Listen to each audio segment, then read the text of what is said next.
If you like your mornings cold and your car's hot, then Canberra is the place for you in a Jaguar.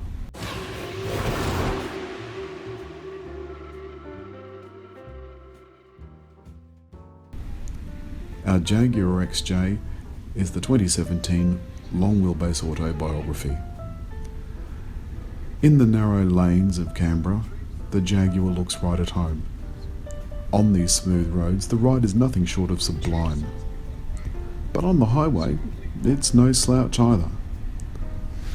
It'll reach 100 kilometers an hour in under 5 seconds. It's got 700 Newton meters of torque and 375 kilowatts of power. But all that doesn't matter when you're looking at lashings of leather and beautifully turned aluminium and wood. And suddenly you realise you feel a bit special. And special is how cars like this are made to make you feel. You pay a lot of money for them, and for that outstanding outlay, you get an outstanding vehicle. We did a 6-hour round trip, and I have to tell you, we felt pretty comfortable. Here in the centre console, you'll find all of the necessaries for driving. The audio system, the drive unit selector, and the handbrake. When you turn the car on, the selector glides beautifully out of the console. Like this. Isn't that beautiful? Air conditioning controls above that, and audio system above that, air vents and central clock. Also there's the starter button. The driver's unit is a single LCD display. Inside, the rear is positively capacious. David will demonstrate the tray table, and he'll have a fiddle with the front seat. You can fiddle with the front seat from the back seat. Not ideal in all situations, I'm sure you'll agree. There's also a TV monitor on which you can display videos and also car controls. The windows, the rear windows, have blinds that are electrically operated from the window button. A small press operates the blind and a larger press operates the window. Behind David's head is an overhead console where the controls for the overhead roof and the rear overhead David. That's it. There we go. For the rear blind and also for the sunroof. That's the sunroof, David. No, you could open that. We could open. Oh God. Try opening the blindy. No, sunroof. There we go. Lovely. The rear seat controls can be operated independently, or you can press a button and operate the front seats, as David's doing now. Do be careful. That button that switches between front and rear operation is a little moody. And you shouldn't press it too hard, David. Not too hard. Don't press it too hard, David. Don't. Oh dear. Oh dear, he's pushed it right in. Look, it still worked for the rest of the demonstration. But come on, David. Get out of the chair. Quick sticks. That was quite a nice stop at Lake George. Yeah, it's a lovely little area, isn't it? With the wind farm in the background. Which yeah. I do not find offensive at all. I don't find it. I think it's very pretty, in fact. Well, we've just been to Canberra, so depending on which side of politics we're on, we probably should be appalled by it. Well, it was even more graceful today because they weren't working. They weren't going. Oh dear. Yep. I'm really hopeless with direction. I'm utterly hopeless. My wife think is worse. Oh no, she can't be. No. Right. Pilot the bombardier. Right. Okay. Right, let's go. Oh, I'm gonna sink the boot in. Oh, I say. Oh yes. Can you hear the supercharger? Yeah. That didn't take us long to get to 110 ish. And of course, should anybody wonder where I was in those recordings, I was behind the camera. While my esteemed friend here was trying to come to grips with technology. I, of course, was having no trouble with the technology. None at all. I wasn't having any trouble whatsoever. I tell you what. But we've just been to Canberra, but you don't have to lie every time. No, I tell you what, that takes a lot of rubbing off that Canberra visit. A lot of rubbing off. So I've got the cruise control now set at 110. We're coming along the side of Lake George, over on our right, heading back to Sydney. And this ride couldn't be better. It is absolutely beautiful, isn't it?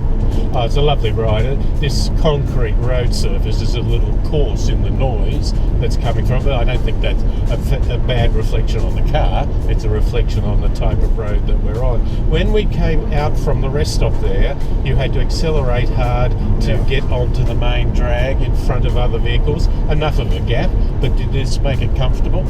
It was extremely comfortable, and I tell you what, the wine from the Supercharger was very, very pretty indeed. When we started out this morning, it was dark, pitch black, and we got in the car, and the ambient lights lit up, and that you found that particularly nice. Oh, it was beautiful. There was a nice, as my now 11-year-old nephew would say, it had lots of Tron lighting. He was very fond of Tron lighting, and it's around the vents, the clock, the central clock, the doors. It's just a beautiful, beautiful glow, and very warm and very welcoming. If you are going to work in the back of a car, then this is clearly one that is well set up for it. Yeah. It's not just a question of having a bit of room, it's a question of being able to have a good tray in front of you, solid, great to put it on, to be able to adjust the rear squab of the front seat so the tray sits nicely. Don't care about the front passenger. That's not the point. Well, of course, you may not have a front passenger, most of the time. It'll just be you and your driver. Well, what do you like about being in the back? Now that you're in the back and, all trussed up like, Lady Godiva. Yeah, I'm feeling good. I've got plenty of room. This tray is solid, so my computer is sitting on it. Yeah. It's easy to reach. I've got no problems. There is a screen here, but to be quite honest with you, I don't really need it. I might as well allow myself a little bit more room on my computer. Yeah. I've lowered the backrest of the front seat so it's around my knees. And I'm sitting on my lap comfortably at the right level. Yeah. I have dual air conditioning for the back two seats, and the back seat I can heat and cool as much as I like. Right. I can also press my button here and get a massage. Oh, I've got massage on the front, don't you? Do I have massage on the front? I don't think I do. I don't think you do. No. We don't do that for drivers. No, quite right too. Well, I mean, back in the old days, of course, the drivers used to sit out in the weather. Yes. I suppose I should be glad I'm allowed in the cabin. And I'm talking to you. Yeah. Yeah, well, you don't normally. So maybe we should sit you in the back more often. No, I talk to you for the camera. Yeah. Well, no, not after it though. I've just looked up my computer, just so that we're technically correct. 5-litre V8. Yep. 375 kilowatts. Yes. And whammo, 700 newton meters of torque. Wow. At 2,000 revs. Oh, isn't that just ridiculous? 0 to 100 in 4.9 seconds. You didn't have to prove that. Just as I was doing that. No. Well, we're going to 110, and I want to get there as quickly as possible. So I just whispered on the accelerator. Hey, here's the thing. The weight in kilograms. You thought it might be 2.5 tons? Oh, 1,885. is that right? That's not very much heavier than a Commodore. They must have put a lot of lightweight stuff in that, isn't it? Well, I understand that all of the body panels, I think, are aluminium, and much of the under chassis, so the floor pan and so forth. I think there's some structural steel around and about, but I'm not sure. Yeah. The people next door to us are waving. Oh, hello. Please don't wave. I'll give them the royal wave. Yeah. I mean, that could be Beyonce in the back for all I know. Oh, well, I'll have to get you to lower the screen on the right-hand side. No, bug you. Do it yourself. That's my job gone. That's what that is. No, I think, look, it's often easy to find something in a car that you don't like or you don't think much of, or that you'd rather change or whatever. Apart from the fact that this does have a few little accessories, I'd like it to have Apple CarPlay. I think that's very important. And I'd like it to have, you know, proper lane control. Not that I like it very much, but I think other people do. And active cruise control is standard. Yes. Of course, this does have forward collision warning and automatic braking, so that if you go to run up someone's clacker, it'll pull you up quick as you like.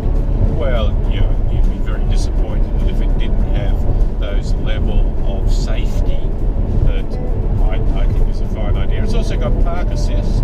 Yes, it does. So this parallel bay and exit bay. Yes. So if you want to, although look, to be honest with you, if you can't get into a 90-degree park, you shouldn't be driving. Yeah, it's the ease of doing it. So you don't want to have to be stressed by anything. The other thing is, I think, if I understand what this says here, you and I might have called it blind spot detection. This is just called traffic detection. Is that, are they talking about a softer version of blind spot monitoring? Are they talking about, or the Well, I presume so. All I'm doing is reading the standard features. Right. Well, it's also got cross traffic warning, so that if you're reversing out at Bunnings, not that this car would ever be at Bunnings. Although you could be having an affair, and the man you're having the affair with took it to Bunnings, maybe. There's a problem there. The man I'm having an affair with is not on my agenda. Right. No. Not that there's anything wrong with that. Yeah. No. But what I meant is, if I was having an affair with a man, not that I would, because my husband would kill me. Have you met him? That would go wrong. 50 Shades of Wrong, very fast. You know how you might say it's got a sunroof? Yes. No. This has a solar attenuating panoramic glass roof with one touch. Oh, is that important, one touch? I don't know. Oh. Well, I don't know what it is, but it's forcing me to buy it. 20-inch wheels. I like the fact that they have big wheels, big rims. Yeah. Well, of course, the problem with the bigger the rim, the smaller the sidewall of the tyre, and a lot of the cushioning that goes into making a posh car posh is in that sidewall. He's lost, yes. You know, so the harder the suspension has to work to get the same level of comfort. Yeah. Did you happen to notice whether this, whether the next level up of performance made the suspension any harder? A bit hard to tell. It's hard. You were hooning so much. Well, I didn't mean to. The car did it all by itself. All I did was just put my foot down. We're on a smooth bit of road now. Look, that's completely useless. But does that feel smoother than? That feels exactly the same. Yeah, I can't tell the difference. I think you have to hit reasonable bumps to start to pick the difference. Well, I'm not sure you'd be able to pick a reasonable bump, because this does a pretty good job of smoothing everything out. And of course, this has got the, I don't know if it's standard, but this has got I can see the wires in the windscreen, so that you can push a button and it'll electrically heat the windscreen on those cold Canberra mornings, and all the ice will just run off. Yeah. I've got to say, this has soft grain leather and wood steering wheel. And do you reckon all of the leather that you can see is really leather? Oh, well, whether it's fake leather, well, again, it says so. It's even got leather headlining. Oh, I say. And the thing that you've got on your seat, of course, is that sort of pattern. It's the diamond. Yeah. Like diamond buttoning, but without the buttons. Well, I think we've covered it pretty well there. Would you take me home now, please? Yes. The traffic is rather good, sir. I don't want you to talk. Just take me home. Oh, very good, sir.